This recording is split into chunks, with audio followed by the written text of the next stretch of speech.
a band. You hear it?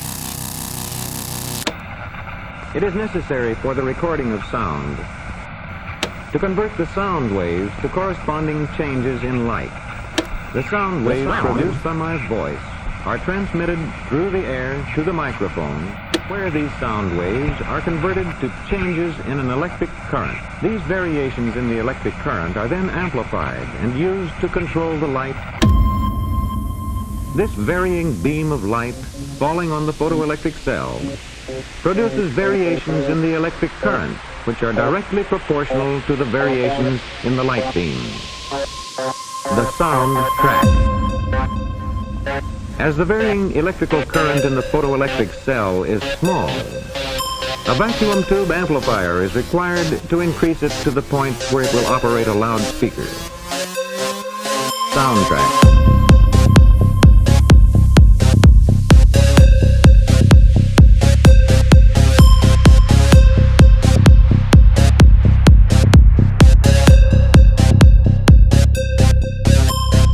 Hey everyone, welcome back to the Occult Rejects.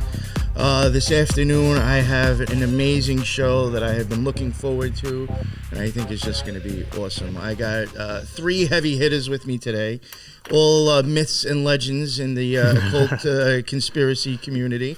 For one, everybody knows, I'm sure, who he is by now because he's been on my show probably the most out of everybody. All knockouts, heavyweight champion, Sean McCann himself. And then I do have I have another man in myth and legend that everybody knows of if they've watched my show, but just in case you don't know who it is, I also have William Ramsey from William Ramsey Investigates. And then we also have that I am so happy that Sean decided to put us together. This is what the conspiracy community is about, is putting like-minded individuals together so we can have intelligent conversations. And I was lucky enough for him to hook me up with Hans Utter. So I got three gangsters with me today on the show. Real quick, just in case people don't know who you are, which they probably do, but just in case they don't, Sean, would you like to start it off and let everybody know where they can find your stuff, and then we'll do William, and then we'll do Hans. Greetings. I am psyched to be here. This is an all-star cast today, and I'm glad to be a member of the crew because this is great. And everybody can find me. My podcast is Wake the Dead podcast, and I have another podcast, Black Pill Digest. And you can find those at all of the wherever you find podcasts, and also Odyssey, BitChute, Rumble. And I design T-shirts. I have some anarchist designs and some fine art photography, and you can find those at storefrontier.com/wakethedead. Awesome, and all those links are in the bottom as well now. And William, awesome. Would you like to introduce yourself? Yeah, my name's William Ramsey. I was formerly an author. I've written four major books, a smaller one called Aleister Crowley, a visual study that you can get on Kindle. I have 5 documentaries on Vimeo. I'm at over 850 episodes on my podcast, William Ramsey Investigates, which is now in the top 0.5 podcasts in the world, according to Listen Notes. And I've had all you guys as guests, so I'm delighted to be here. Thanks for the invite, Nick. Of course, and I have all your links in the bottom as well. And finally, but not least, Hans, would you like to introduce yourself to the Occult Rejects community? Absolutely, man. These guys are like heavy hitters. I feel it's like before a fight. You just say, I'm like, dude, like, I don't have that much going on, so I'm kind of not doing so much online. I probably will be soon. I've got a website, hansutter.com. I do writing stuff, music, production stuff. I do some writing. I ghostwrite memoirs. So you can mindcontrolmusic.wordpress.com. And the web stuff's going to be up soon, so check next week. Please reach out, hansutter@hotmail.com. And that's about it. But, awesome. Thank you. And after the show, I actually meant to ask you previously. I will admit I forgot to ask you this morning. After the show, any links you want me to share, please send me, and I'll put them into the live in the show notes when it drops. So today we are talking about something that actually, when I came across it, I was like, "Yo, what the?" I was like, "How have I never even heard about this before?" And I had noticed that that William Ramsey and Sean had both covered it recently, and I wanted to get them on, and we were blessed with Hans joining us too. So it's the Kinsey report that we will be covering today. I think it's something that's highly influential now. If you go back from where it started, I think it's one of those main things that people really don't know about that I think helped steer the road of where we are now. Oh, yeah. And that's the type of stuff that I love to shine the light on, because I think if we look at where we came from, we'll understand where we are now. That's right. Or help. I don't know who wants to start this off.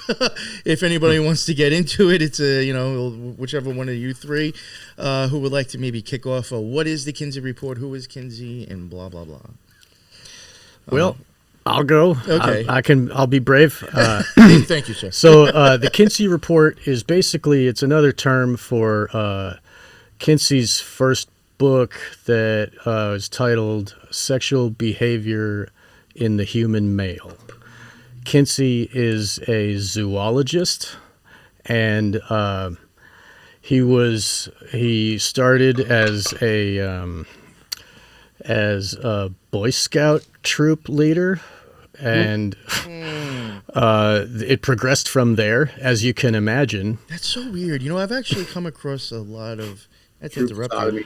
I have come across Yeah. a lot of Boy Scout and Cub Scout stuff with certain people. And Yeah. It's like not hot dog night again. that's right, and it's like the first thing that goes through my mind, unfortunately. Yeah. Sorry So to interrupt. he would have group masturbation sessions with the kids that he would go on camping trips with, and it started there. The deviant sexual. So this is what we're talking about. This guy, it's not like, I guess I started with him being a pervert, but really, all of the laws that we have today, regarding sex, or even like sexual education in schools and all of that, comes from the Kinsey report. There were two books. There was Sexual Behavior in the Human Male, Sexual Behavior in the Human Female. The first one was 48, the next one was 53. And they were both fraudulent and based on abuse of children and interviews with criminals and sex offenders, and he posited their behavior as that's what all human males and females act and think like. And he said that children are sexual from birth and they can achieve orgasm. His definition of orgasm is disgusting, and we might get into that later. But he was funded by Rockefeller. And when he started to get some trouble in the limelight and people started to look at him and be like, wait a minute, this guy's a sadomasochistic pervert, pedophile, then Rockefeller removed their funding from him and put it into the creating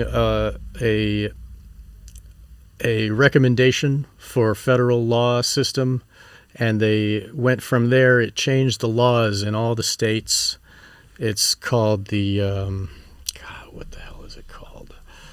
Some model penal code of like 1953 or something like that. And so the model penal code, there used to be laws where against sodomy, or there's laws against premarital sex, and there are all these sex laws, and Kinsey and the people behind him just came through with a bulldozer and just swiped all that out of the way. Yeah. So now, by saying that sodomy and whatever transgender or whatever they may deem normal now because of their deviant ideas, if that's not a crime, then it's acceptable, right?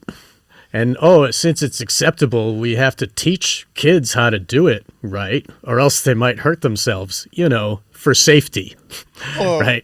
So and now they or got they might kids. become fascist if they don't like it. Right, yeah, yeah. They might go to the wrong rally. We want them to go to BLM instead, right?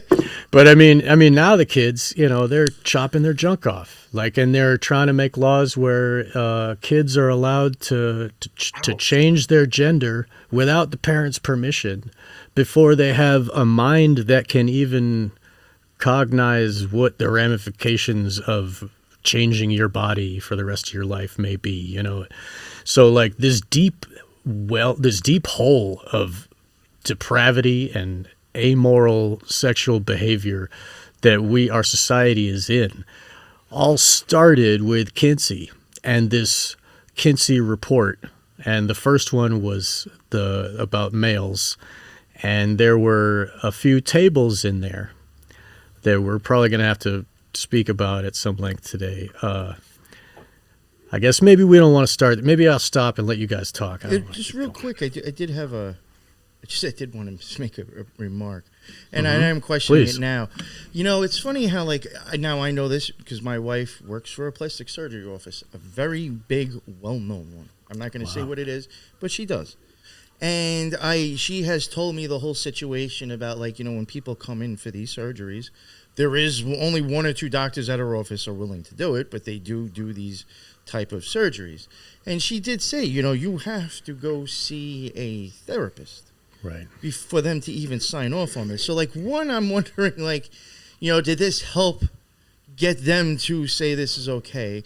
And the funny thing that I think that just cracked me up is that recently they have to take a class now on gender identification. So then, when they're talking to these people, you're not hurting them or whatever by calling them the wrong gender. Right. But in my mind, I'm thinking... You have to respect them when they say they're a furry, and you have to not laugh. But in my mind, now think of this. If they just saw a psychologist that said they're okay in the head, should they not get so triggered if somebody misgenders them by accident at a doctor's office? If you have to worry about upsetting and hurting their feelings and triggering them with that, maybe the psychiatrist that said they were okay maybe didn't do a good job. Right. Well, but the psychiatrist encourages the victim mentality. Yeah, that's right. How does this make sense?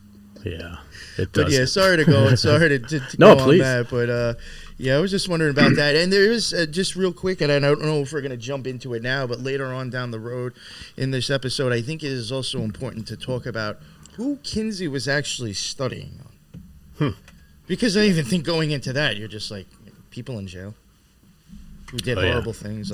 Why are you using that? People in mental hospitals. Yeah, so I don't know if that's something we'll get into later, but I think that's very interesting. But William, if you'd like to chime in on something. Well, I would just add to what Sean said. I did include those tables in the slide presentation, so we can bring those up. Very graphic too. I would like. Okay, I'm going to bring it up. Parental advisory, yes. It gets pretty bad. So I'll throw up a disclaimer for this. And also, he never opened his research to third parties. So the scientific process of peer review or all that stuff was never really done. He actually avoided people look at his research. And I wrote in my book about him kind of in the context of Crowley, where they had kind of the same idea. There were going to be no rules. There were no barriers to sexual behavior. So pedophilia, homosexuality, all that stuff, kind of pansexual kind of attitude. But yeah, and that's kind of what I saw. I didn't know his interest in the occult. So I have pictures also in the slideshow of him and Kenneth Anger, who's really a major figure in Western esotericism. He was friends with Kinsey, which says a lot about Kinsey. But they went to the Abbey of Thelema. You can actually see a picture of them together at the Abbey of Thelema with Crowley. So Kinsey was interested in obtaining Crowley's diaries. I don't know if he was ever successful in doing that. He wanted... I'm sorry to interrupt, but he wanted everybody's sexual history. The janitors that worked for him were required to volunteer, in quotes, their sexual histories. Everybody had to give it. And that's the same. It's like a power differential. If I know how deviantly sexual related whatever you are, that's like a tool in my belt for blackmail against you in the future, whatever. So he would try to collect as many as he could. And Crowley's sexual history is like, oh, that's the cream of the crop. He's the sickest fucker you can find, you know. Like, wow, that's almost like Occult too. That's what they did at Nexium. That's what he would get. Right. And they actually do that in Scientology. They take a file on you, and like you're supposed to confess this for your benefit. They tell them Right. that it's like, yeah. oh, get this off And your chest. We're gonna put this in a file forever. Right. They do the same thing with Skull and Bones. When you're in the coffin and you got your junk wrapped up in the ribbon and they're all peeing on you and whatever, you're supposed to say your entire sexual history. Like, I mean, it's part of the occult ritual. It's part of it, you know. I think part of it is probably even a little bit of blackmail, and then Right. I think trying to understand the devious mind so they can keep controlling it and pushing it further. Well, it's much more. We have to look at the stages, right? This has gone through. So first of all, Kinsey, we want to. It's not just Kinsey. Kinsey without Playboy, right? Oh, yeah. Maslow's hierarchy of needs. So Maslow, they teach that in high school, right? Peak. What is it? Self-actualized, right? That's the highest level. It's like a food pyramid, but the highest peak. So he has a hierarchy of needs. Like the whole premise is that if first, you have to have food, water, shelter, but then you go up, and then the highest thing is actually orgasm, right? So orgasm is the peak of all human experience, and the more orgasms you have, the more self-actualized you are. And a lot of people heard that like self-esteem, but actually he's saying orgasm, right? Wow. And then Hugh Hefner, Playboy is extremely important, and Playboy had mafia, like clubs. They had Playboy was the surveillance state. You're a Playboy bunny. You're surrounded by soul cracking rituals. You know what I mean, stuff like that. But now the distinction is because of this stuff, it's now in law. Okay, now all this stuff, all the gender stuff, new, right? I've run into this. Example, one of my scientists has to do a research proposal, about 50 pages for the proposal, another 450 pages talking about every gender role, cisgender, that gender will be cleaning this person will be cleaning, you know what I mean? Like, the actual science is only 50 pages, and then there's 450 pages of gender stuff. Gender compliance. Wow. There's 50 pages of science and 450 to bullshit shit and think something else. Literally, like, Wow. okay, so in this stage of the experiment, we'll look at the slides in the microscope. You have to write, how does this contribute to gender equity, celebrating and promoting? Seriously. And that's in order to get funding, right? That's right. This is the heart of like research, everything, man. Right, and that comes from Kinsey ultimately, right? Yeah. I mean, or from this push of that whole, yeah. And the thing is, like, if you look at it, just one last thing I'll say on this is your identity, right? So I may have questioned a lot of things about myself, right, in my life. I've never questioned my gender. Yeah. You know what I mean? It's like kind of I haven't either. It's fundamental. It's not like really normal to question your gender. yeah. Okay? I mean, and this whole thing is based on the spectrum. You can be very effeminate and be a heterosexual male, right?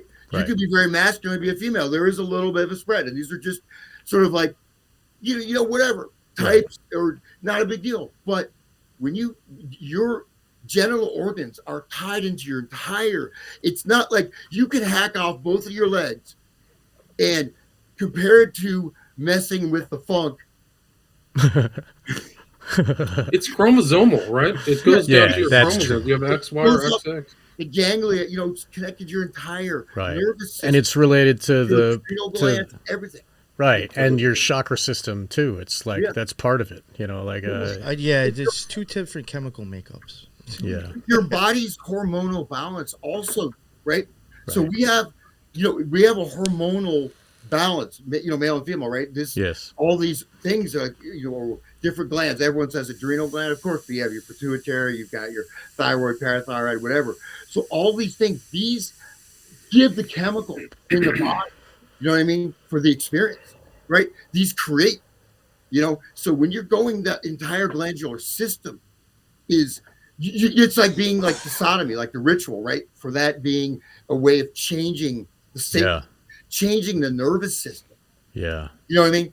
Because the sodomy, what it does, to the brain and the nerve, but Right. of course, there's other reasons for that too. It's like hijacking the Kundalini, and it's like a hammer to the brain, like that. Supposedly, Crowley's the Ace of Swords card from the Thoth deck, the sword going into the crown, and the crown of the light is supposedly supposed to represent violent sodomy, and then the whatever happens to the crown chakra after. It's You know, I didn't know that. You know what you're Pretty saying sick. is actually it's making me think back to I have covered the Fellowship of Friends before, and that was another cult, and that was run by Robert Burton.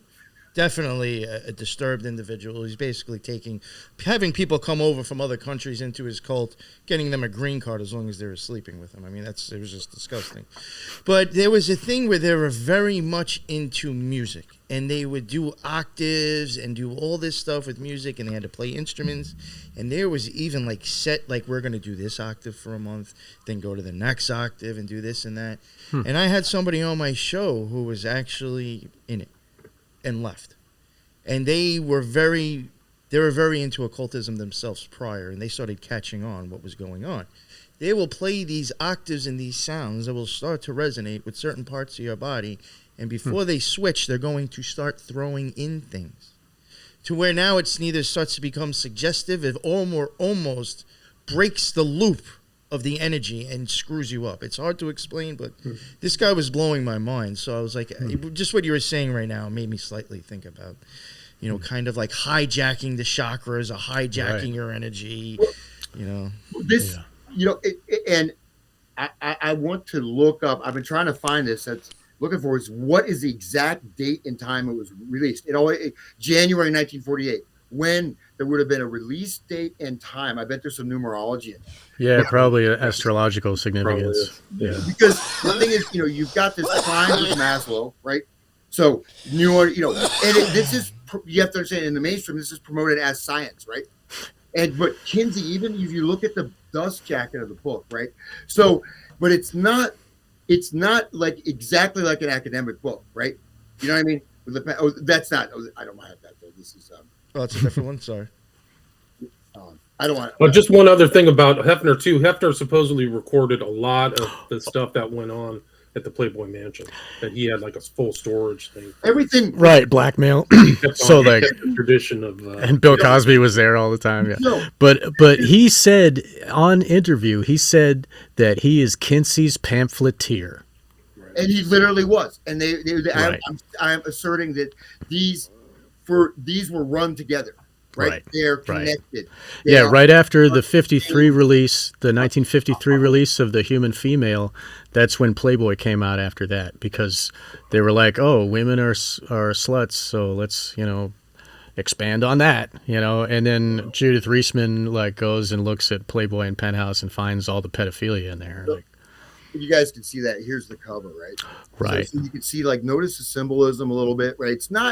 It's a little bit odd, right? You got the downward triangle, you have all this stuff, the golden color, you know what I mean? So, but it's not quite, it's kind of weird, right? Because, there's literature. It's more like, Gone with the Wind you buy it at that time. I mean, Right. even the gold goes with the six-sided thing, too. I mean, the gold And goes with the six six-sided sphere. hexagram, it's kind of oblong in a way. It almost looks like... Oh, my God, there's all this, if you zoom in, there's all these little symbols, the little, embellishments, like the little tasseling around it. You zoom in, there's some different crosses embedded in different things. But I'll bet you that oblong, if you put the unicursal hexagram and then you surround it with a six-sided figure, it would fit there. Yeah, I'm looking. Because it's kind of it's oblong. It's more longer than it's six-sided. I don't know, but it's.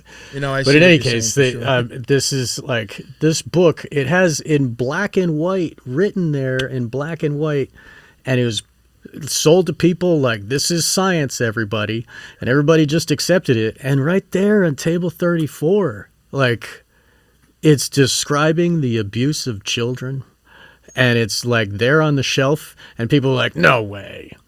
And when you want to prove it, you pull off Kinsey's book and you open to the page and say, look, you don't have to go find some weird source or whatever. It's right there. It was printed. Yeah, they can't call you a conspiracy theorist about this. Exactly. And it's like, how did it go under the radar? Like he's saying, it was sold like a regular book, like Gone with the Wind. Everybody had one on the shelf. Like even Rosemary's Baby had it on the shelf. Right. We were talking about that. Slides. Yeah, right.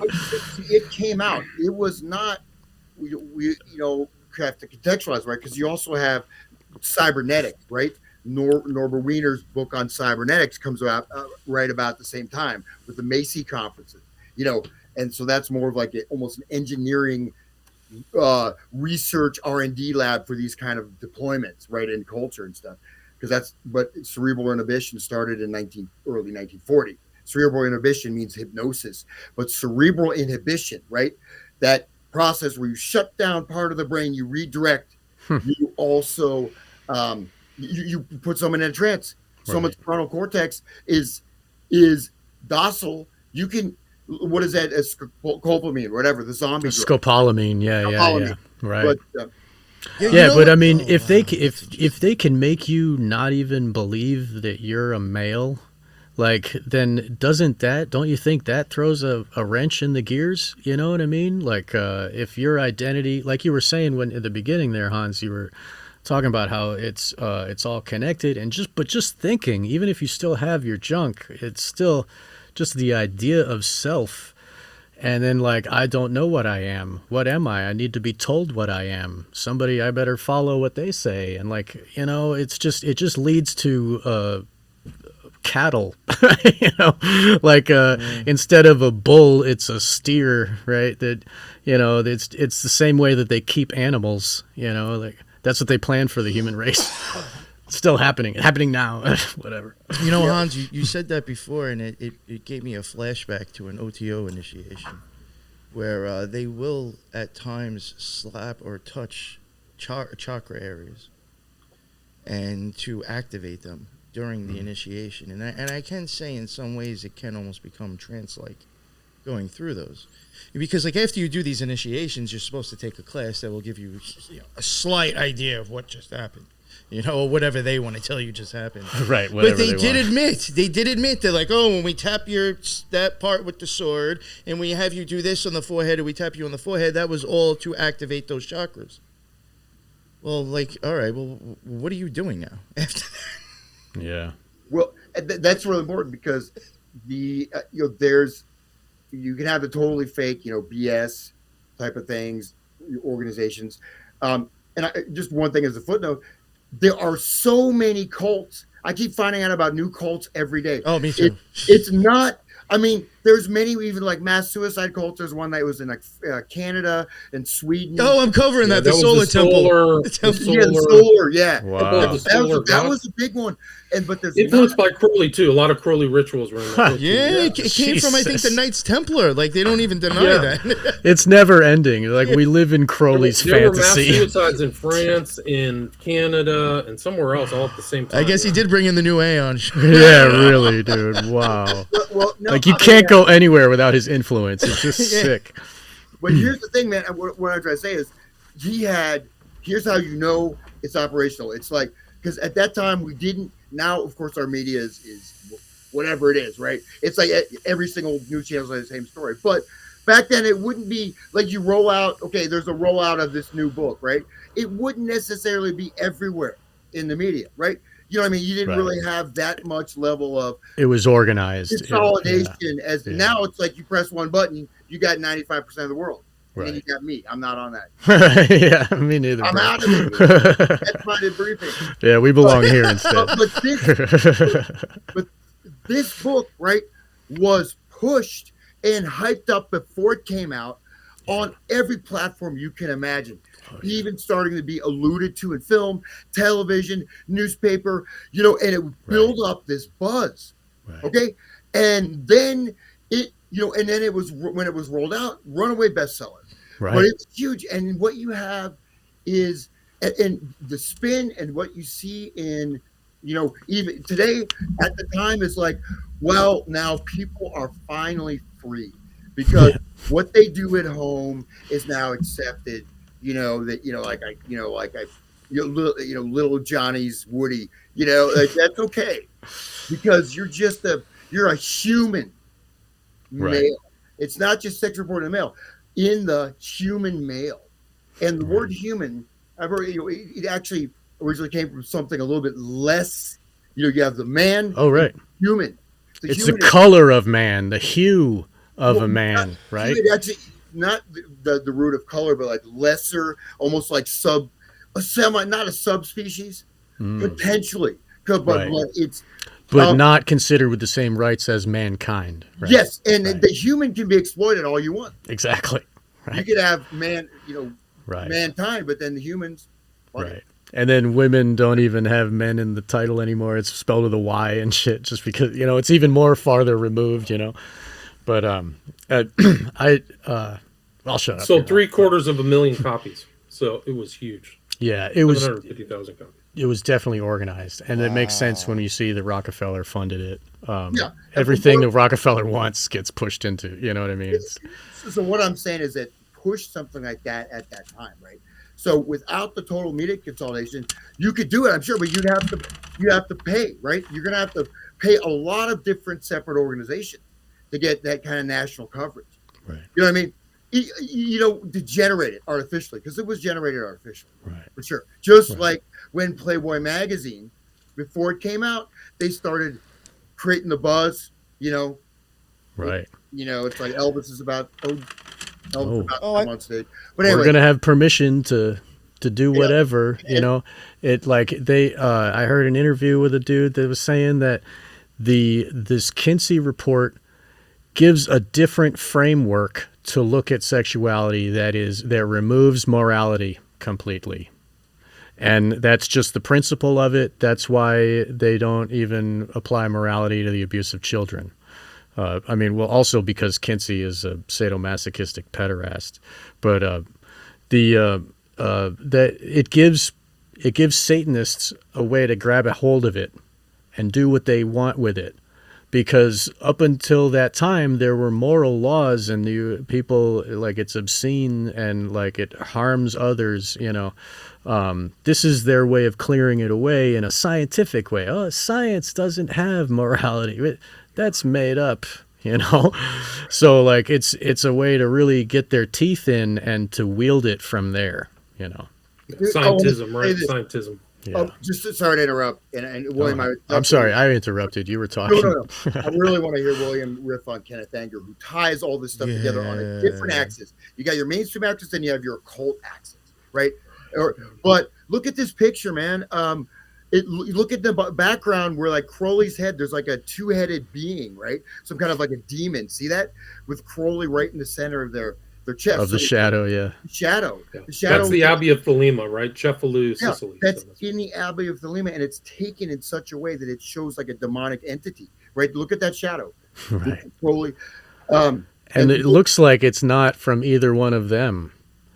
The way the light, because if it was from Kenneth Anger, there would be light on his back, and if it was from Kinsey, there'd be light on. Who's giving that shadow? That's a good point. Yeah, this is actually weird if you really look at it. The shadow's reversed. See that? Yeah. The shadow, the first head could conceivably be Kinsey, but the other one, they had looking the other way, right? But Kinsey's got a wall behind him and shadow behind him. He would have to have light back there projecting on, so that there must be a third person, and that it might be a shoulder, the way they're turned or whatever, but it's not from Anger either.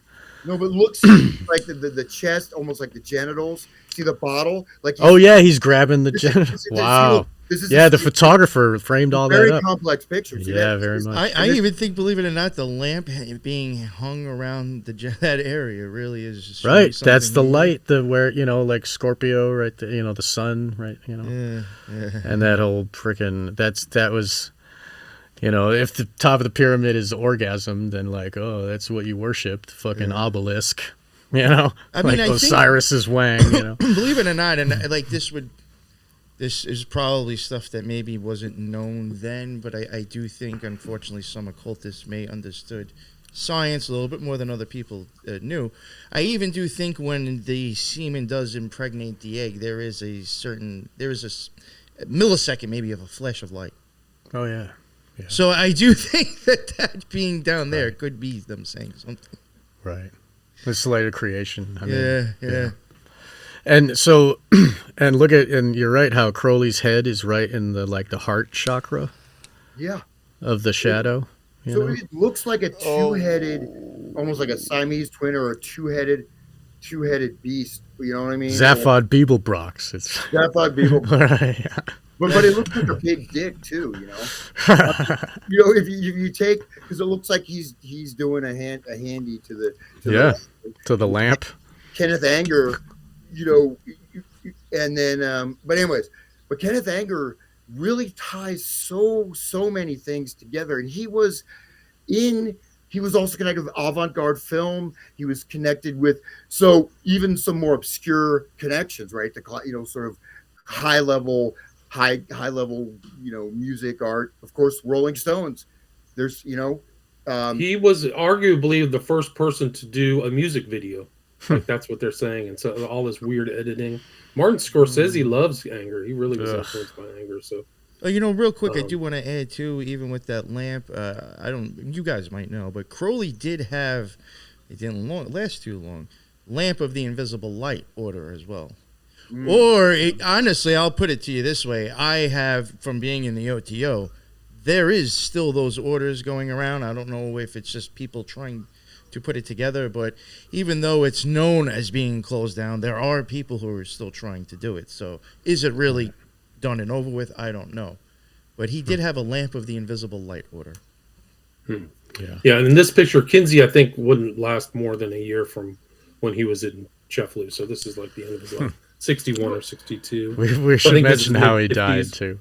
He looks horrible, man. He looks like he doesn't look human. That's another picture of them. Look, there's the guy who's got the shadow. Okay, yeah. That's interesting. But then the Anger's wall in his isn't there. mid-20s. He's still alive. Kenneth Anger's probably 95 now. I do find it interesting. It does seem to be very Janus-like to me as well. Oh, I wonder if I bet Kinsey was added in. Look, it looks like an edit. See that? You know what I mean? Yeah. The guy with the They lamp. were there. There's another picture in this series of them walking around in Cheflu too. But how could, in that room, it's not a very big space, how could those two people be in front of Kinsey? It looks maybe the right half of the picture they edited was put together with the other one where this is the original. Because like the wall is different. Like it's multiple composited pictures. Right? Yeah, there's probably it's interesting. But I mean, you know, it could be staged. I do believe that it happened because I've seen a video of Kenneth Anger describing the trip to Abbey of Thelema. No. So yeah, I included that. Nick has it. Okay, there's good. A picture of Kinsey there, right? There's a picture of Kinsey there, but I'm just wondering why they would merge these two pictures, you know. But anyways, right? Because it's part of the working. They wanted to push a certain idea, you know. Yeah. Right. I mean, even somebody had said, this was, I guess, staged, and this photo was taken for people to see, and it could have occult symbolism that other occultists will pick up. You have no idea. The other, I think it was in Life, so this was a featured article in Life magazine. Right. Life magazine. There you go. Yeah, you can go back. You can see the Life kind of etching right on the bottom left part. So Life, there. I mean, Life magazine, of course, at the forefront of even going back, with the Magic Mushroom, promoting Magic Mushrooms, promoting Ken Kesey and the Merry Pranksters, promoting so, and even including pictures like that. That's a ritual working for those that see it, right? Even with the one where it's because back then, right? I mean, you're doing actual film. You can layer so much subliminal stuff very easily. You know what I mean? You take it, add the next slide, print, take it, add the next slide. But anyways. Right. Wasn't Luce a bonesman? I thought Luce was a bonesman and his wife did acid. Right. Luce was Skull and Bones. Yeah. Right. I like this bottom part right here. It says Kenneth Anger with sexologist Dr. Alfred Kinsey. Yeah. Sex. I forgot what book that was from. He's a pederast, and he's a sadomasochist. He's not a sexologist. Everybody follows his lead, but this crazy effer, he circumcised himself with a dull pocket knife. That's how crazy he is. And for people to follow him and to think he's so great and he's a scientist, they should look at how he died. He got orchitis from tying rope around his balls, throwing them over a pipe, and then jumping off a chair. and it destroyed his genitals so badly, he died. Just it's funny. Just want to say that, guys. No, it's funny that you say that because somebody had said something earlier, and it just made me think. Like, I have to look to see if like the Kellogg's at all tied in with them or anything. Oh, they were big on the circumcision. That guy, I forgot the actual Wilfred. He was crazy, motherfucker. He too. circumcised himself, with no painkiller, so he wouldn't have sex with his wife. Yeah, and then he adopted 1 million children. Like 40-something kids. Right. So yours just I think like, I think it's because on, he's a Gnostic. I think it's a Gnostic thing. Oh, they're also eugenicists too. Yeah, well, you're right. I mean, you really have to look to find someone as depraved and committed to depravity that Kinsey was. You know what exactly. I mean? Like, even your average pedophile doesn't have that much stamina. No way. Seriously. Rockefeller they struck gold when they got this guy. Like, no wonder they put him on the top of the pile, right? But just one last thing is sexologist, right? So one thing, they changed the language because the word sex was, you know what I mean? They're sexual, right? But sex is maybe a slang word, but it wasn't really part of, you know what I mean? It wasn't the act. It was the gender. As the word all the time, right? And but sex is like a scientific, almost like a reduction, to just an organism, a male, a body, a worm, a chimpanzee. Right. But then you have this pseudoscientific sex, but then it's all over the place. Let's talk about sex. It just becomes introduced. They change the language, change the way you perceive things. At the same time, you become like an animal. Just like Bill Nye wants to say that gender is a spectrum. And that's just the new thing. Okay, guys, in the 90s, he said that there's only 2 genders, but now he's getting paid by different people, and he says it's a spectrum. And then he has some lady twerking on stage singing about how sex is junk, my sex junk, which is only implying that, why not cut it off if it's junk, right? But whatever. I mean, that's just where it's going. It's like it's still cranking and it's still going further deeper, down the pit of despair. Sorry. That was good. It was well said. Thanks, man. Look at that info in this article here. It says that that Crowley was a spy for Germany. No, he was MI6. So that's. But he says Kinsey said he was the most prominent fraud who ever lived. So that seems a little bit odd. Why do you want his diary? And it's his hero. Like, he wants to be a fraud just like him. Yeah, right. It goes backpedaling Kinsey's association with him. Very interesting. Is there anything else, Ramsey? Because I know you have covered that deeply, and I don't know everything you sent me.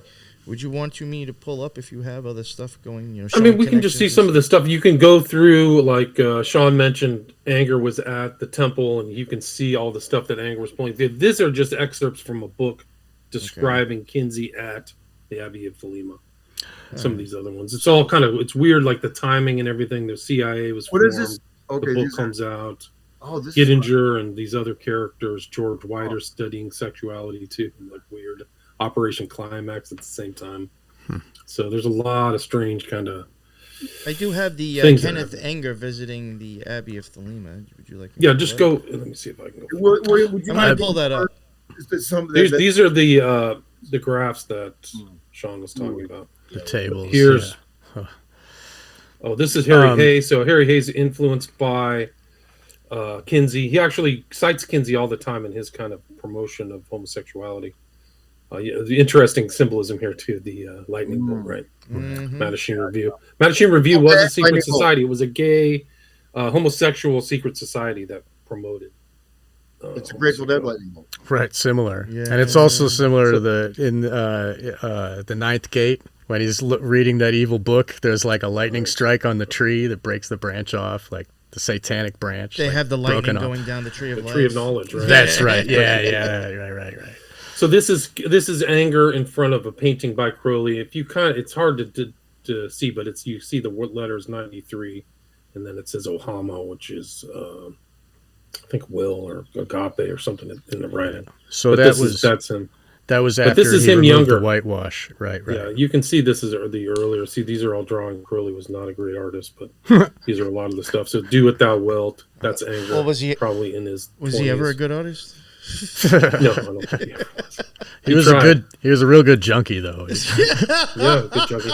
Yeah. There's anger with Lucifer tattooed on his chest, and these are kind of the ritual floor. So he actually uncovered like where Crowley would do his rituals and stuff like that. Right. Oh shit! You guys see this show 1899, right? Yes. Can you go back one slide? That's a great show, but look, that's a symbol of the show, right? Can you go back that one? You know the triangle with that line. You know what I mean? No, I'll have to check it out. 1899. But this is the documentary by Chris Pinto that features anger in it and talks a lot about Hefner.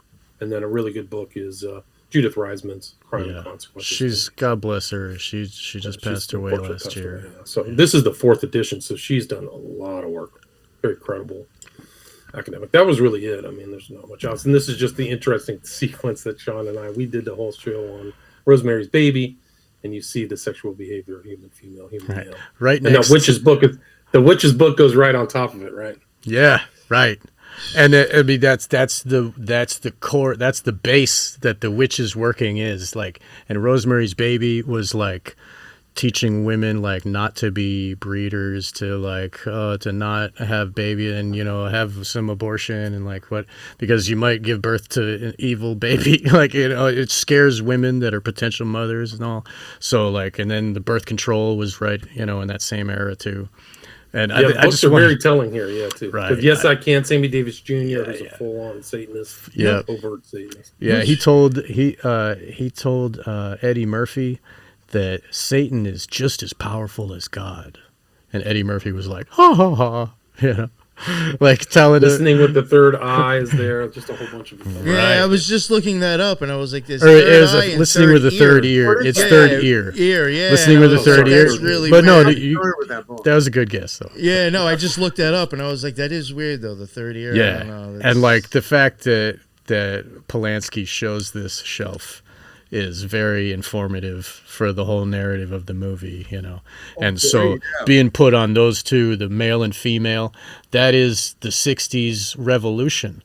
That is free love, that is the whole, kit and caboodle, like go fornicate in the mud in the pig pen of the Grateful Dead show, like who cares about tomorrow, and divorce your husband and, whatever, just go. And because you have permission now, because this book tells you that, 60% of women, have extramarital affairs.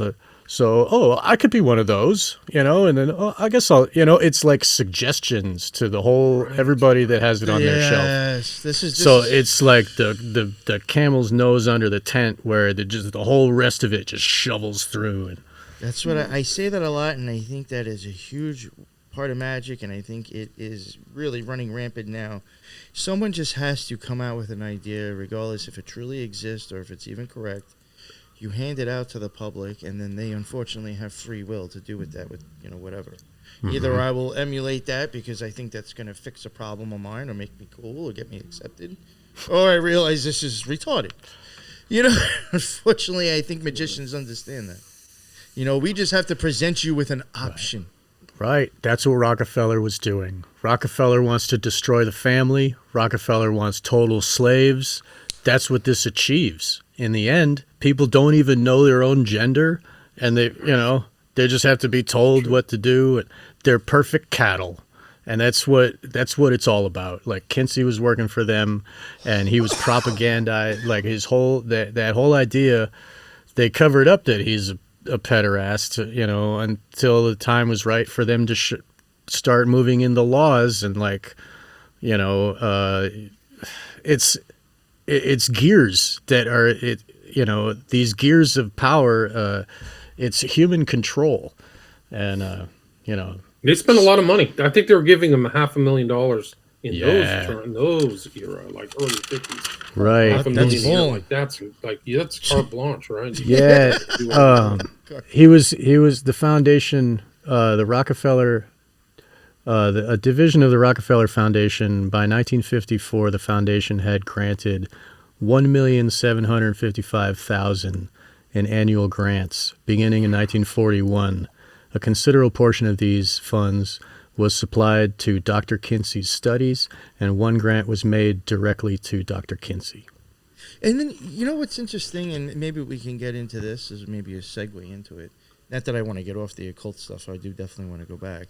But now he's getting all this money, and now if you're going to, like, prisons and mental hospitals to go and interview these people to get your research, are you even paying anybody? No, and it's all state. It's state, like, you know, the going jails in their work with the state, and the state's like, we're going to do this now. Like, but the way that he interviewed, he like It was it like was almost there was suggestive, like too, I think. yes, he would say, instead of asking, "Do you fuck goats?"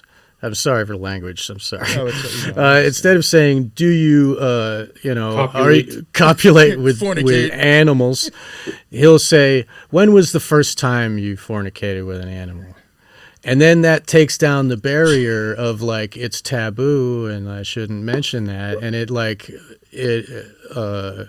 inspires more truthfulness or whatever from these crazy people that are locked away from society because they're so messed up mentally. Yeah, that could even cut off a person who's off. That even just cut off an option to that answer. The whole idea of me saying no doesn't even exist. So, I mean, if you're off, you could just be like, all right, I'm just going to run with this. Very important point, yes. Yeah. Dude, he was like one of the first pornographers too. Like he was collecting information from something like ex-Nazi in Germany who was raping kids. I forgot that whole story too. Like, that dude had like some nickname. It was like the just it was really sick. evil stuff. Yeah, right.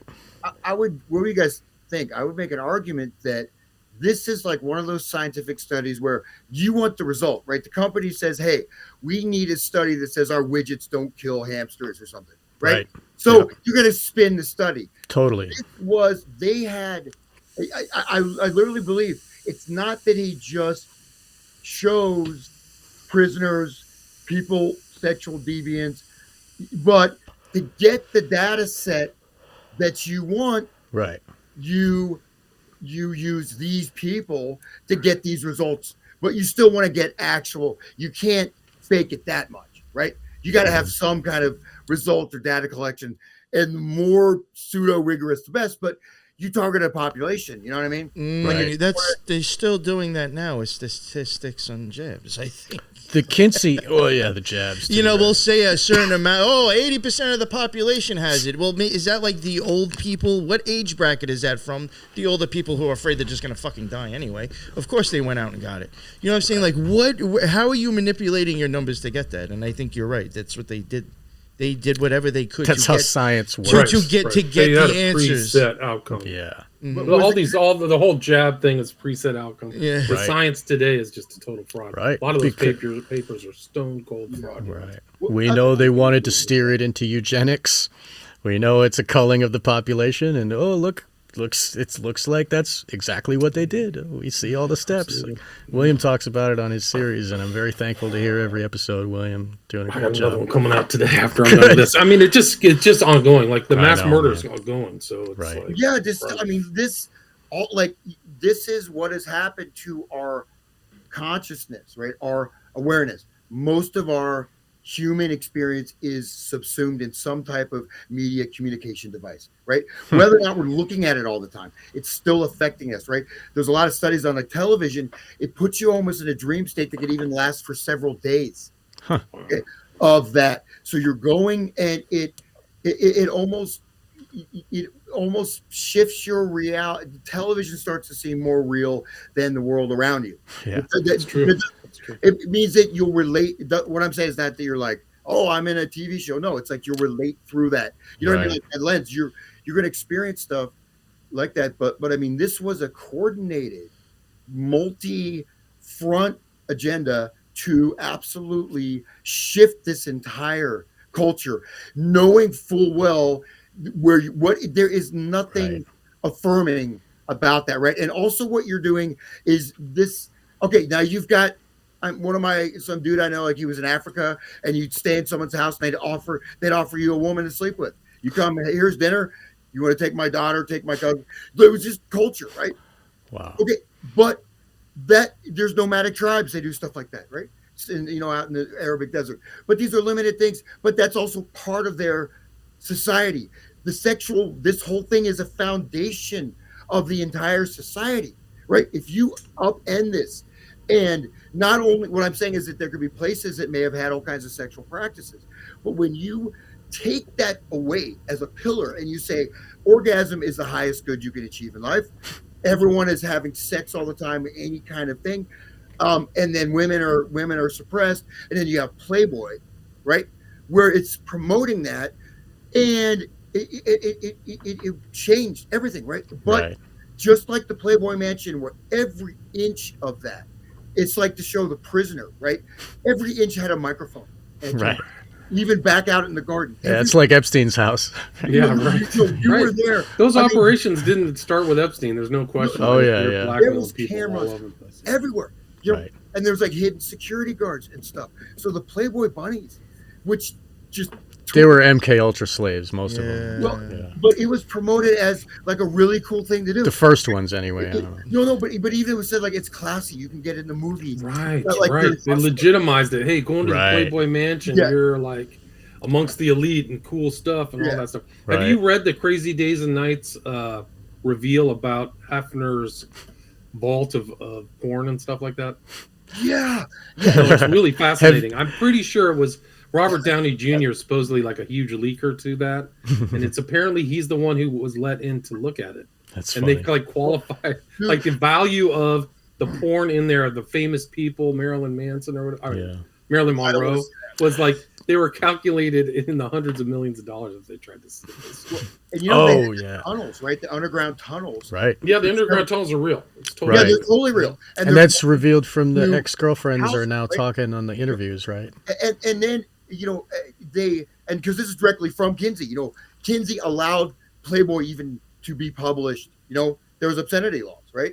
Playboy couldn't, you know what I mean? Kinsey, because there was laws against pornography before Kinsey, right? Yeah, but they also ran. There was a whole network of junior ranches, right? Like you can't get into the A ranch. Right. Here's the C, B, and you work your way up. I didn't know that. Just like baseball. These were brothels. The girls were in prison there. Totally. People were killed. Just like Hollywood. Suicide. But you go in there and you get trapped in one of these things. And then you're like, but the TV's on all the time. And it's got this like superficial, it's still like a super nice condo. It's not like out in the hood, someone back in someone's van. Hey, no, these were really nice, right? Decked out, $1 million.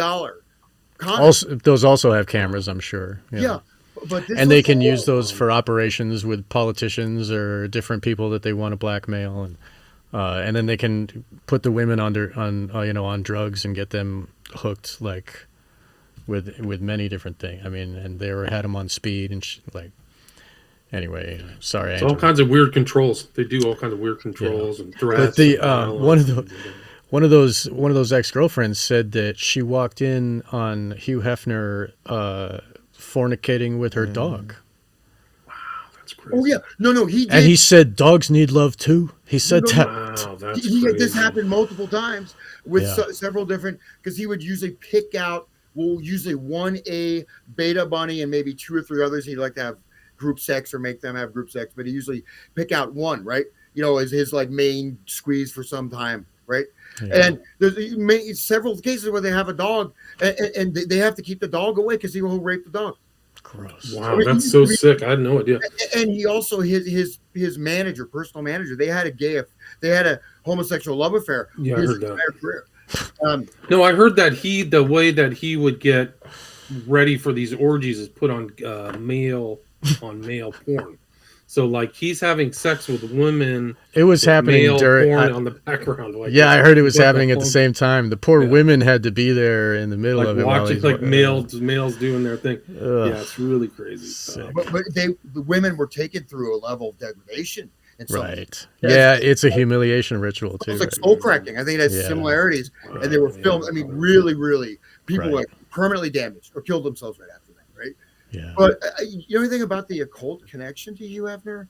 I've been trying to really nail that down, and I cannot find much on that. Like it's, and maybe there isn't, but to me it seems completely cruel. right? Yeah. And it Yeah, I would is. say. Well, I mean, if it's completely Kinsey and Kinsey is completely Crowley, then it's just Yeah, they had the completely same Crowley outlook. by way of Yeah. Kinsey. It's just Kinsey the and same Crowley line. have the same outlook. Yeah. It's the same line of thinking. Yeah, I mean, In my understanding, I've talked to somebody, and they say that, I mean, in my group, Kinsey is discredited as a lunatic and a fake scientist, but this reports apparently still have credibility in a lot of academic circles. The Kinsey Institute is still going. It is. They're still taking from pedophiles, are still sending in their information. Wow, that's crazy. And they still won't tell the authorities who they are. They're keeping all that under wraps. It's a crime. Like, it's a crime, Well, no, this is still going on. Sorry to interrupt because I'll forget. Please, no, I'm done. I've been following Sean's advice for everything in my life. And so Blame it on Sean. Shit, I forgot. No, it's really very important. What were we just talking about? I was talking about how Well, we were talking about still getting like info from like pedophiles, and then there's still it's still happening still now, running, and Very there's still important. the Kinsey place is still going on, and there's still the same people who were giving for years and years are still giving information, and they're still timing with a stopwatch.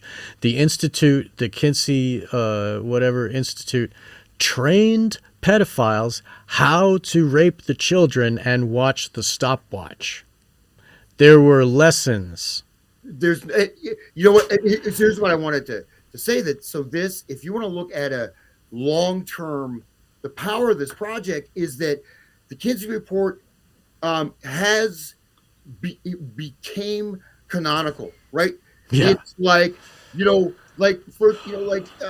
it's okay. Maybe say like the Federal Reserve or like something that people believe in, and it's. But something that's very important, like it's a foundational piece of. It's like it's like a marble column or something, and you see it. But basically people just know the clean, right? They know, oh, the Kinsey report, this, that. It's just accepted, but it's like it's. They don't even look at Table 34. We should look at that. It's taken out. You can't discourse it, right? It's unassailable. There's very few things that have that kind of status, right? Yeah, but that's the kind of stuff, like, that's the third rail. Once you recognize, wait a minute, I can't talk about that, then you recognize, oh, that's, the dark occult Satanists working. Like, you can't mess with that. Like, they removed our episode on the first Black Pill Digest from Spotify because of what we were talking about. We were saying that the jab's poison and it's killing people, and poof, it's gone. They just take it away, and like, so I reposted it and it's got more listens now, but I'm just saying, like, they, once you recognize, oh, that's the third rail, like, that is the working, and you can be like, oh, there, zero it in, and they couldn't, you can't, like, I mean, Judith Reisman has been fighting. She's been fighting a big fight, and like, she's started a anti-Kinsey, since the 80s or whatever. She's been writing books, and so at least that, like, she was describing how Kinsey was brought to China. It's brought to all over different countries, and you go all over Europe and everywhere in the West and even China. Kinsey is foundational to their culture of sex, and Chinese people contacted Judith Reisman. And they were like, "Can we please publish your book in Chinese too? We need another side, because everybody's on Kinsey's side. They needed her like input." And she's like, "Of course, helping the world." And it's foundational everywhere, and nobody's fighting against it. It's all, except for those of us that have morals and care about it, Well, if you think about it, though, this is supposed to be a study, right? So think of any other example of anything where a particular study changed the entire behavioral modes of an entire society. It's supposed to be examining something. It's actually programming, right? It's a research project. Let's do a survey of my neighbors. How many people voted for Trump? Now I do that. That's all. This is data gathering, right? Right. It's not really, but it's also. But they were paying the pedophiles. Well, this is also, to me, it looks like a manual used for, like, you know, creating MPD, you know, trauma based DID. Right. You know, Yeah. seriously, swear to God. I mean, it looks like this would be the kind of data, right? Right. Where And it's even set up like this is, you know, these Like are the stats you need for your carburetor. Like, you know, it's just like, Well, look this at guy that. looks like allows us to 777. start programming Yeah, or like 777. free linguistic, right? Infant level mind, you know, creating components, you know, MPDs in the mind. Yeah, like it's tough to look at the table and recognize what it really is. You know, you can just read it. Oh, this was, you know, taken, you know, observations timed with secondhand and stopwatch, age ranges from 5 months. Like, oh, okay. And like, they've already been reading through this book and like, whatever. Okay. Yeah. So this proves that they're sexual since birth. Okay. And people assume what an orgasm, what I think of as orgasm must be what orgasm he's talking about. But just to validate your kind of view on the use of sex and how the human is just kind of some automaton, look at this underlined sentence here. It says, these data on the sexual activities of younger males provide an important substantiation of the Freudian view of sexuality as a component that is present in the human animal from earliest infancy. So you're just an animal. Right. It's Darwinian, Freudianism, all that Freud was pushed by the same people too. You know, Rockefeller's just taking up the same. They're helping the same push. Do they ever like? So they like abused an 11-month-old child for 1 hour. That's what they said. They abused a 4-year-old 1 hour. for a 4-year-old for 24 hours straight. How does that kid sleep? So How does he eat? Is he tied down? And please let me just say what an orgasm is. He says that Kinsey's definition of orgasm is a gradual and sometimes prolonged buildup to orgasm which involves still more violent convulsions of the whole body, heavy breathing, groaning, sobbing, more violent crimes, sometimes with an abundance of tears, in parentheses, especially among younger children. And he goes on to say, the males in the present group, meaning pre-adolescent boys, become similarly hypersensitive before the arrival of actual orgasm, will fight away from the partner, and may make violent attempts to avoid climax, although they derive definite pleasure from the situation. That's So they just assumed it, like being tortured and all that stuff. Like, there's a thing here: a 4-year-old for 24 hours is subjected to 26 quote acts unquote. Yeah, of what I just described. 26 times he was crying and trying to get away from the rapist. He's in the sexual. Yeah. And where did they get these children they test on? So they invited pedophiles to send in their sexual histories, and they told them they trained them to use a stopwatch. And there's a woman who calls herself Esther, who was in a documentary called Kinsey's Pedophiles, which was never allowed to be shown in the U.S., but you can find it on YouTube. And she describes being raped as a child. She saw a payment check to her father. She described how her father was excited to be a part of this scientific research and like so happy to be helping. And so I don't know how they advertised, but they acquired many pedophiles and incestuous situations. And then Pomeroy, one of the co-writers, described later how they discovered many loving sexual partnerships between father and daughter. Like, I mean, it's so good that we did this because now we found all this love, you know. It's really sick. And Gephardt, this other guy that worked with him, described how they knew that they were breaking the law and that they wouldn't. And they even covered the information, didn't tell the authorities. And the authorities wanted to know about a sexual murderer, like this dude that did deviant sex and murdered.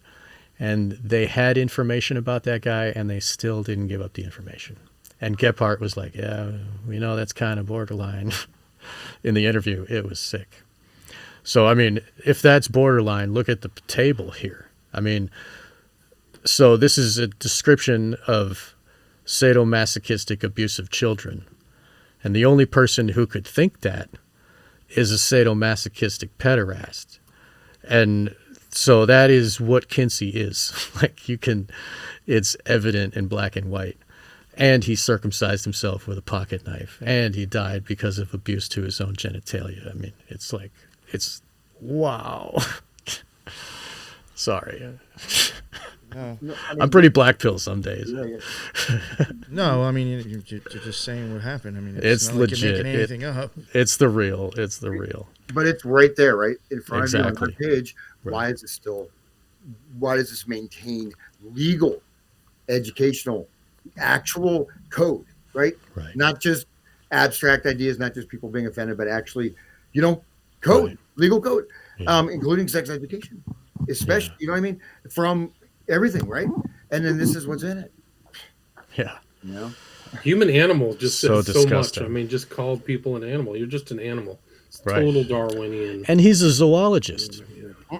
He's not a Not even trained, psychologist right? or Yeah. whatever. He's a doctor of zoology, and he would go in the woods and jerk off with little boys since he was 17. You know what I mean? With sexologists, I think they just made that up for Kinsey, right? There was no, or is No, that that's a made-up term. But he's really a zoologist. Like, he's an animal expert. He would show videos of porcupines fornicating in front of like high school, pre-adolescent children, and they're like offended at looking at the screen, and he'd be like, "Yeah." You see his face, he's all like giddy looking at the porcupines, like doing it. I mean, he's like, He was probably groomed for this role, don't you think? Oh, Like, yeah, they that wouldn't makes have sense. given him money if he was like going to come up with a different conclusion, right? yeah, you're We'll probably give you all right. this money, and then you tell everybody you're an animal. And that everything Crowley believed in is really scientifically accurate. I wonder if he's from a satanic family. I guess I never really looked at his family. Yeah, I was just wondering. I wish Maybe I he would was like know. SRA abused or whatever. Yeah, I was just thinking that. Well, he could have been MK Ultra himself. Right. Because, like, Programmed. I mean, they're like, I've read books from MK Ultra abuse survivors who talk about, like, they would electrocute the genitalia of the little kid. Like, her brother would then like start wrapping his genitalia in like copper wire and putting it in the light socket, because like they're trained to like, it's like, because it messes up their wiring, so like pleasure is pain, and like it's really weird. It's sick. But I mean, that makes sense. It would make sense. And I wouldn't be surprised if some of his so-called quote research unquote bled over to the studies that were taking place after World War II, right? Look at the Yeah. language here, the state. So he knows that they're in a kind of a different state, right? He's talking about psychological, outlook of the people he's torturing, right? Right. I mean, it says just on this page, 180 of sexual behavior of the human male. It's right there. Yeah. Yeah. That's interesting. See, even like with if you start thinking about Germany being an influencer involved, that like even makes me think back to occultism in itself. I think Germany and Italy Right. are actually very huge occult countries in a sense. Right. Nazism is occultism. All those guys were in all kinds of weird. I wasn't going to try to get societies. into Hitler all was, that, but yeah, I totally agree with you, William. I think it's almost an occult order in itself. There's a magician somewhere in the, Right. in the Nazis. Yeah. But If it's not Hitler himself. Yeah. It's not Hitler himself. I've mentioned in Children of the Beast, the book that he underlined, like part of his library that was preserved.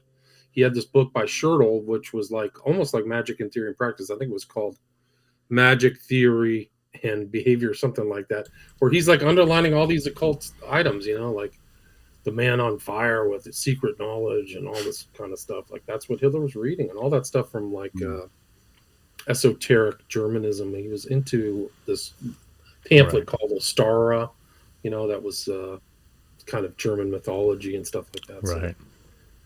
all that stuff. And that's redolent all through the Nazis. The Nazis were not a Christian party. They were trying to outlaw Christianity. Yeah. Yeah, it's connected to Right. certain like Christians were next, right? Yeah. the whole order. They have a different type of. They have also a Kabbalah, but a different version of it. So there's a whole. It's a whole cosmos. I mean, it's very intricate. It's not just some small thing. It's like a whole. Cosmology, right?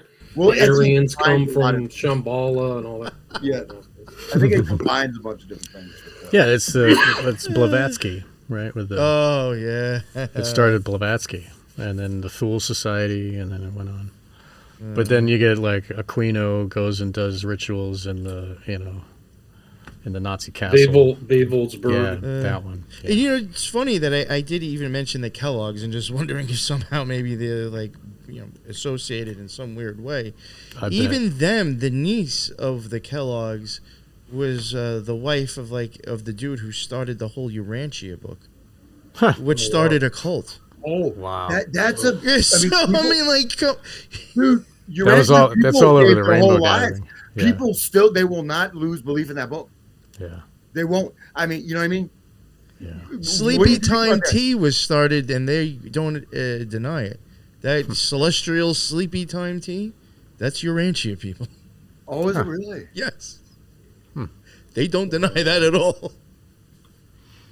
It's very weird, some very well-known Kellogg's Sleepy Time Tea. Wow. Yeah. So this is one other of the slides. This is just a connection between the founder of the gay rights movement, Harry Hay, and Kinsey through Wardell Pomeroy, who's also on, wrote the stuff about Kinsey. Right, he was a co-writer of the Human Male book. Right. So This is Harry Hay, and this is his quote. This is from Children of the Beast. In the spring of 1948, a man named Alfred Kinsey brought out a book about the sexuality of the American male.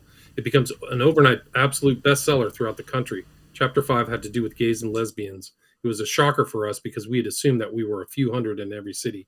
Turned out we were thousands in every city that even he knew about. So kind of validated like the whole homosexual thing, and they used that. So that's Harry Hay referencing Kinsey. So that kind of springboarded Hay into being more popular. But this is interesting too.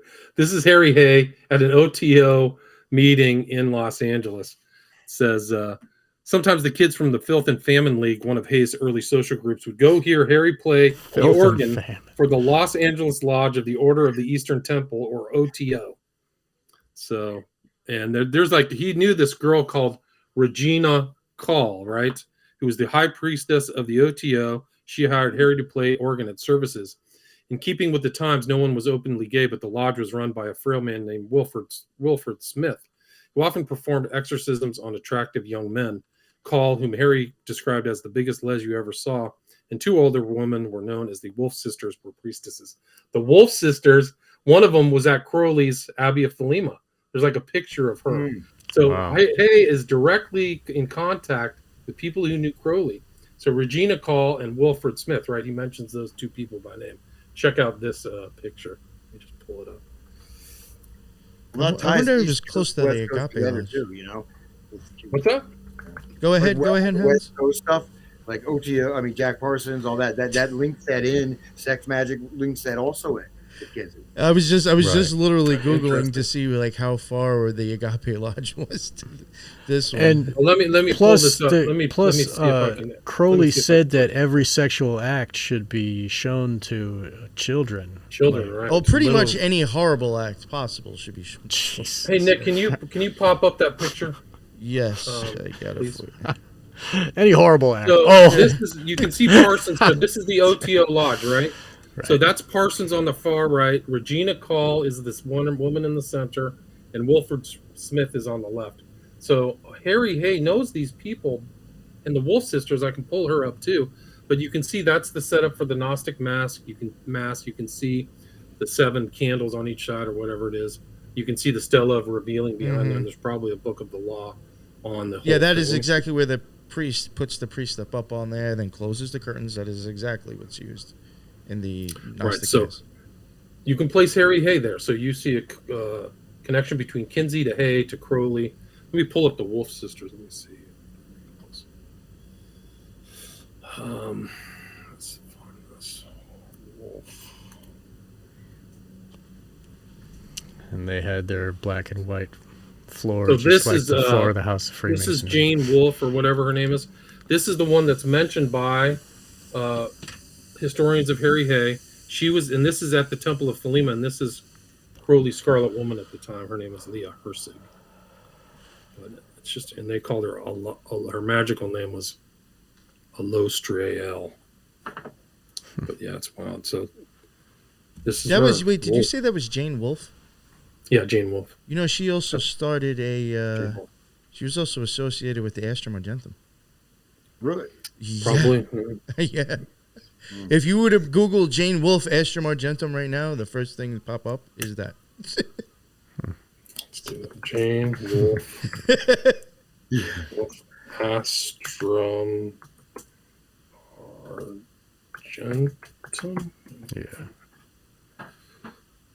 Oh, you might have to go to like There articles. it is. It just there's this like Yeah. website. She was kind of a minor silent film actress. Yep. Nobody really knows her today, but Well, and film, right? There was, with the beginning of cinema, some of the earliest filmmakers were massive, very high-level occultists, right? Right. Edward Muybridge. There's a film called it's I think what it's Invocation of the Demon or something, made in like 1899. Every time or Night of the Demon. It's a silent film. Every time it's been shown, there's been massive riots. People literally have gone insane and destroyed theaters. People have been killed. They showed it after 80 years. A print was discovered. They showed it in Paris at some hi-fi film place. They started attacking each other. Right? It's that. What I'm saying is this photography, the film, especially that early film, very, very, very. It was looked at as an occult, magical thing. Right. Even the television was developed in order for astral communication, to communicate through the astral body or communicate across, for ghosts or whatever. Right. That the guy that developed the early, television, that's what it came from. So They first projected the Iron Cross. That was the first image they put. It was the Iron Cross, the Nazi cross, or the Maltese cross, I guess. Yeah.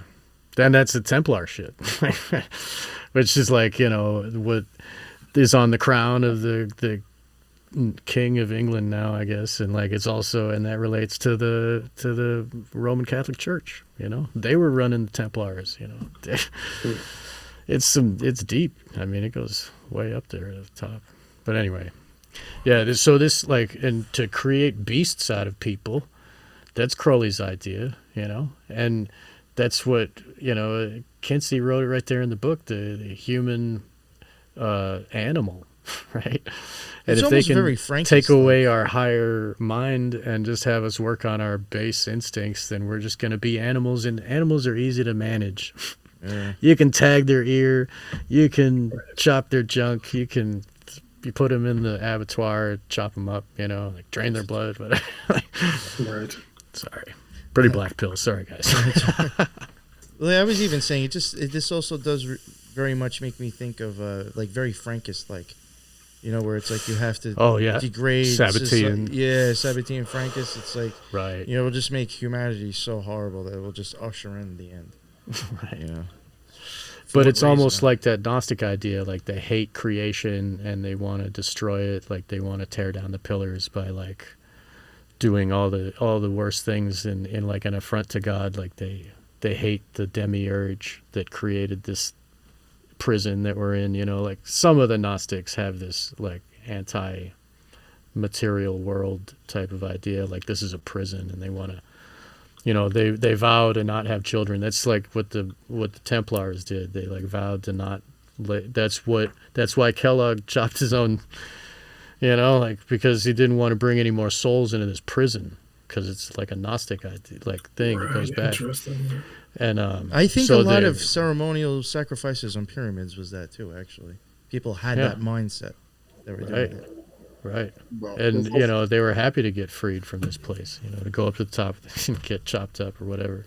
And those Aztecs would eat all those people. yeah. Wow.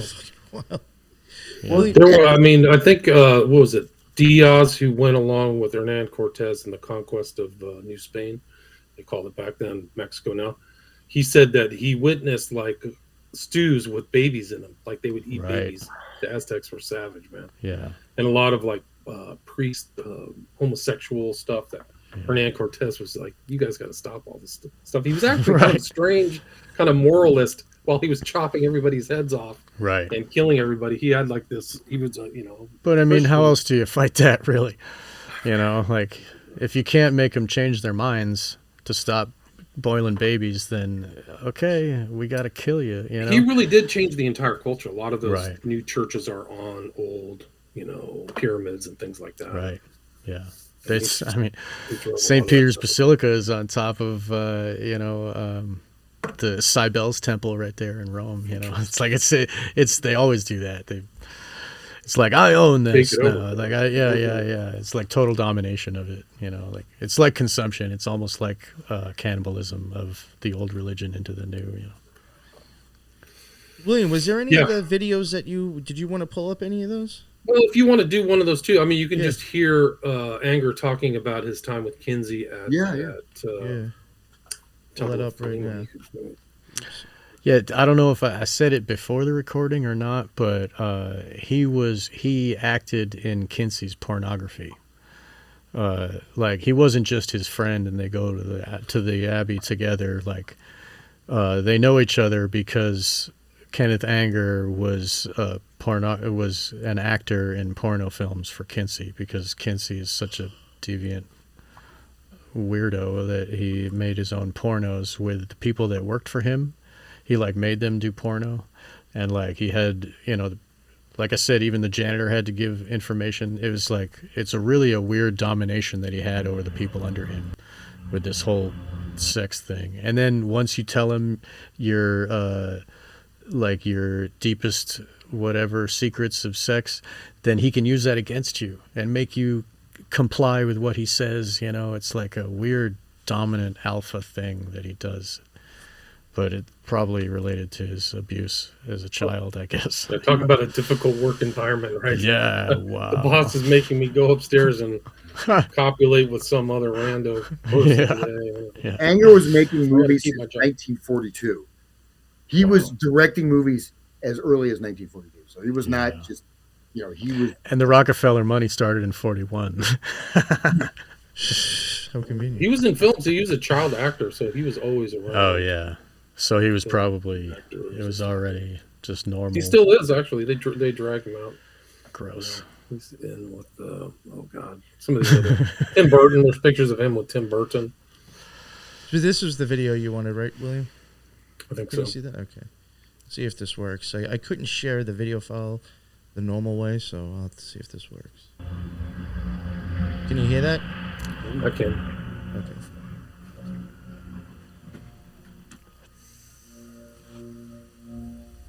Yeah, so that's kind of the hill overlooking Cephalid. That's Anger. This isn't the one that he won, but there's another video of him talking about his time at the... I've got that if you want me to find it. Yeah, that's here. I'll pull up the other one. I sent you 2 vids, so this is... Oh, okay, you've already got it. All right. Yeah, I'll throw it up now. Sorry about that. No, you're good, bro. Here we go. Let's see. Hopefully this one I can share it. If not, I'll have to open it up again and do it the other way, but I'll get it. Video file. Here we go. Yeah, Playboy and Sexual Behavior in the Human Female came out in 53. I'm sorry. No, go but ahead. I just saw in my notes that Playboy and Sexual Behavior in the Human Female both came out in 53. That was a joint push at the same time. So like the book gives them permission to do so, and then this magazine gives them something to emulate. And then their husband goes and jerks off to the magazine instead of laying with them, and like it makes this thing that turns them into this other. Anyway, go ahead. I'm sorry about that. No, it's okay. No, it was a very good point. And so that was a thrilling experience. And while I was doing it, the famous sexologist, Dr. Alfred C. Kinsey, came to visit me because he wanted to see these paintings. So there's a photograph of me with Dr. Kinsey in the house, which Crowley called the Abbey of Thelema. That's a self-portrait of The Crowley. painting, the self-portrait is so silly. Very early on started doing film as Curtis Harrington, with whom you started Creative Film Associates. Went down to Sicily in 1955, and you actually visited the Telema Abbey, or you made also this documentary, which is unfortunately lost, another of all these films that, especially as Daniel pointed out yesterday already, we'd The all Rights be of so Oasis. interested in seeing. But this place was in the 20s, a kind of occult commune. Well, it was just a farmhouse that he did not own. He just leased it in 1920. And Crowley, it was the first commune of people living together who were artists. And maybe they were having sex parties too. It's possible. But of course they were, since they made a religion of eros, so it's frivolous to call them parties. But basically that's what it was. It was like putting a religious aura over sex, as sex is a kind of magical communion, which with good sex is what it is. All right. So, You should see the paintings. It's like dungeons of demons, you know, good sex. Like, it's like, Crowley was,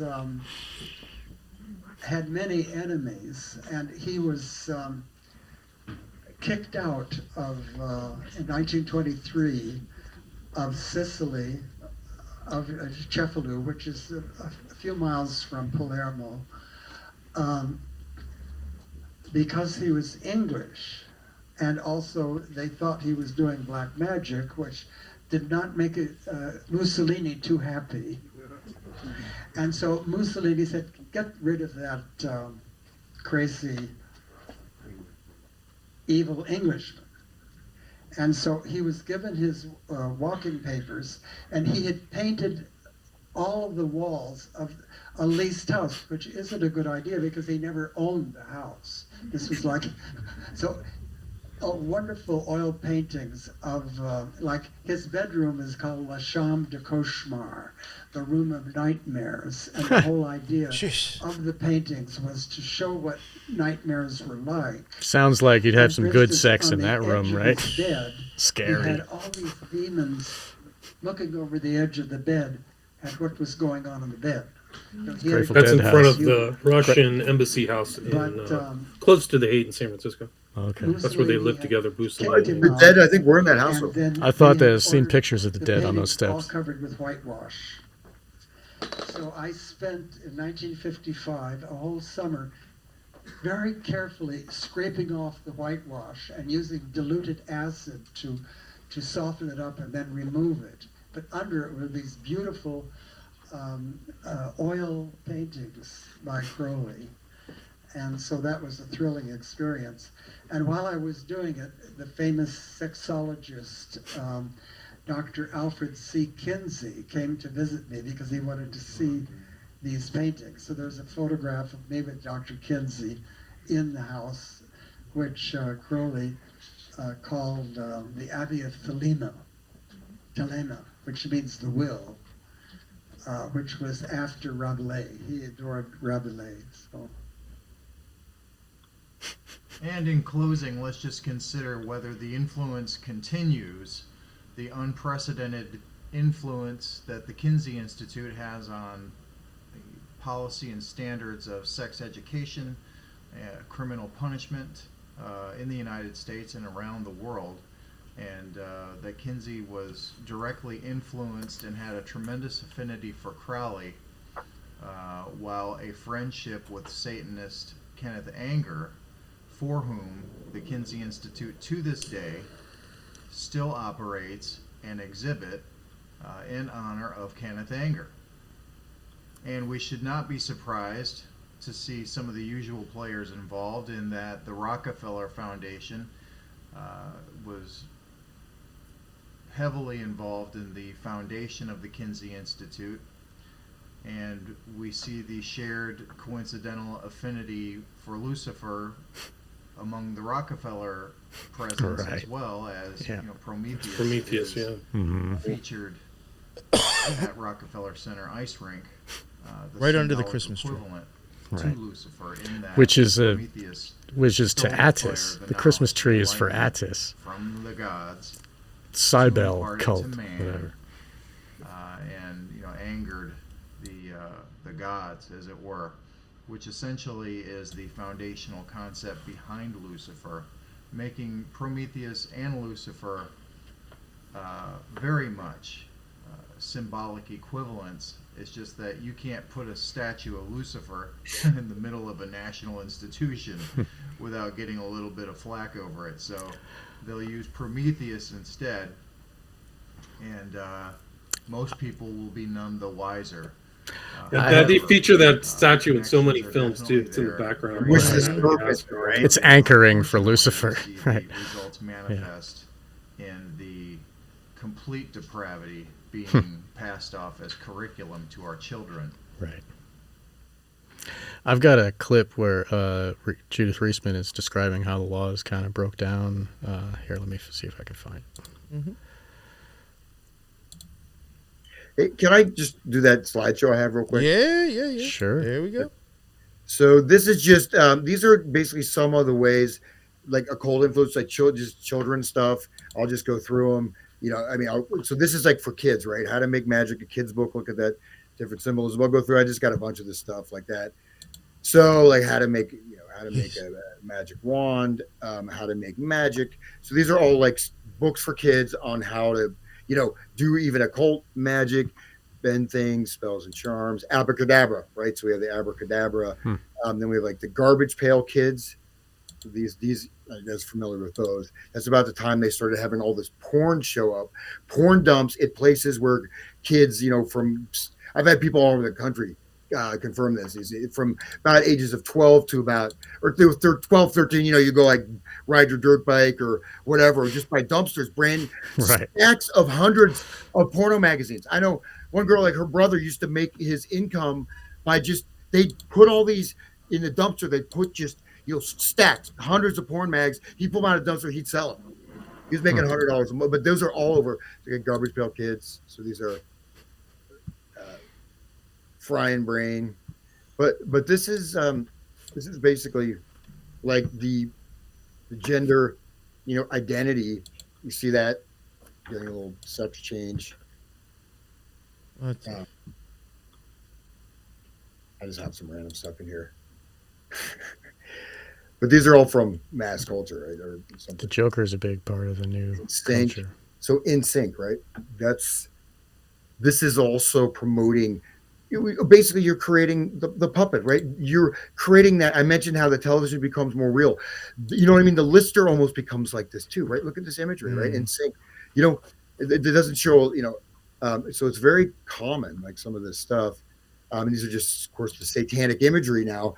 Say Crowleyan type of stuff that's now all over the place in just mainstream videos, the guy, it's all over, right? And so there's also the Aztec human sacrifice stuff, right? Too. Some of this stuff you can trace it back a bit to the Incan type of closing and religion and stuff like that. So, and then cyborg transhumanism.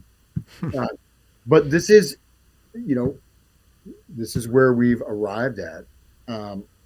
Is from Flesh. That's a good movie, actually. LSD, Flesh of the Donor. But the Acid Eaters. But these are like films that, you're promoting something, right? They're coming out in films. Just saying, if it's that underground, there wouldn't be films. It wouldn't be in Life magazine. Yeah. Yes. Okay. And then... even if you're trying to sometimes put stuff in a bad light, just making people know it's there. Acid's available now. Ooh. They're saying it's available. You know what I'm saying? It's just stuff like that, This is called Microscopic Liquid Subway to Oblivion. What's that? Right? That's promoting. I mean, that's, anyways, so that, so this, okay, that's enough of that. But so that's just, there's a lot of other stuff, but that's true. This way this stuff is permeated, right? So this magical working, if you start looking around you, right, you'll see it in many different places, right? You wouldn't even expect it. You know, you talk about sigil magic and corporate logos, et cetera, et cetera. But I would just say that I think Kinsey and stuff is not so much like the Zabatian or Francis thing of, it's more like you're degrading the culture, you're feeding off of them, you're destroying it, you're extracting the energy. And that even happens in some of these occult orders, right?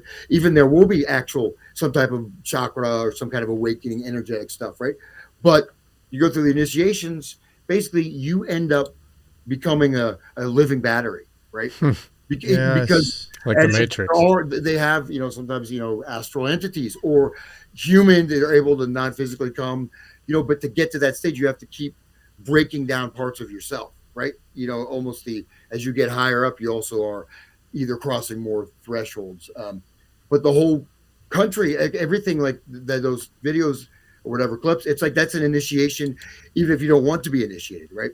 It's like the Crowleyan theater as the Beatle, right? The Beatle, yeah, as a theater show or band as working, and so that's great. Yeah, I think it's I think when like what I think you're trying to get at also, Hans, is that like you'll have just like 10 little subtle ways of trying to push an idea, all over the place, and you don't realize it until it all like kind of coagulates together, and you're like, oh, okay. You had this over here that was all a little acceptable over here, and that age group a little acceptable over here. You have all these little things that you drop, and eventually it just gets you where you want people to go. Yeah. Stepwise progression. Yeah. Problem, reaction, solution. Yeah. But just in a different way. Yeah. But also, like even like say the Rosemary's Baby thing, or even like say Playboy, where they have the pedophilic cartoons that ran in Playboy, promoting. I think Reisman talked about too, how Playboy is actually promoting pedophilia, subtly but blatantly. Also, right, once you can see it, that's like on a subliminal level, kind of, right? It's there, but it's in the background. So you know what I mean? So all this stuff is taken in. It creates this almost invisible, subconscious, subliminal, cord, right? Like these little cords that are attaching to you. You know what I mean? And like a sucker goes into your head, right? Because these symbols get embedded, and some of them get embedded very early in childhood, right? That's it. But well, did you say more about Kenneth Anger? Because I think he's just his whole career and some of his different connections. It's a long one, still alive. I mean, he lived with Bobby Bouzoulet in San Francisco, kind of skipped town, and after the whole Manson thing, went to Europe. Was associated with did a kind of, I think Lucifer Rising was with Jimmy Page, associated with people in the Rolling Stones, and made tons of movies. I think Lucifer Rising was probably his most influential. That featured like a guy, Donald Campbell, who literally sat on Crowley's knee. So Donald Campbell is playing Horus in Lucifer Rising. So he has some very interesting connections. Yeah, there's kind of a famous picture of Anger in Europe with Camel, Jodorowsky, and Dennis Hopper.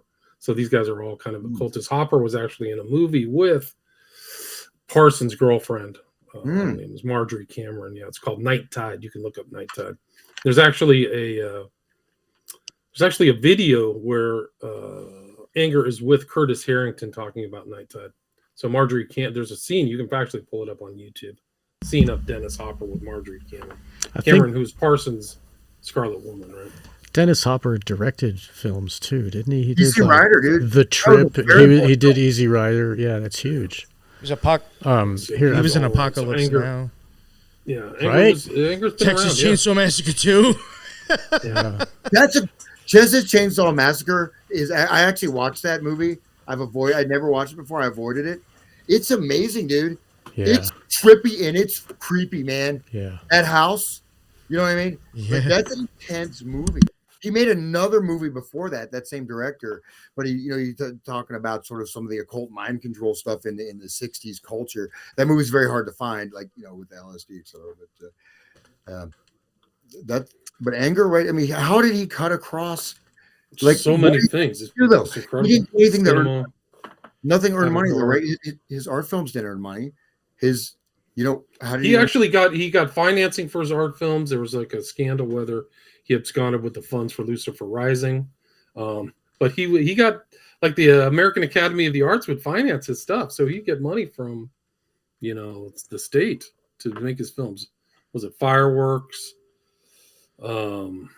He knew Jane Wolfe, who we talked about earlier. He lived with her, so and Marjorie Cameron as well. I mean, it's here's what he said: "I'm a warlock. I follow the beliefs of Aleister Crowley." That's a direct quote of Anger. Wow. But, yeah. So I'm a wall. Oh. Yeah, I'm trying to find this one. There's a really interesting statement by Bouzoulet when he was living with Anger, but he was in D.C. like October 1967 to exercise the Pentagon with his shirt off. So like he knew how to do these kind of public kind of rituals. He has the mark of the beast tattoo on his forearm. So Crowley's mark of the beast and a Theban kind of circle with Theban alphabet on his other forearm. So you can like look up Anger's tattoos. They're pretty interesting. But yeah, I mean, he's been around.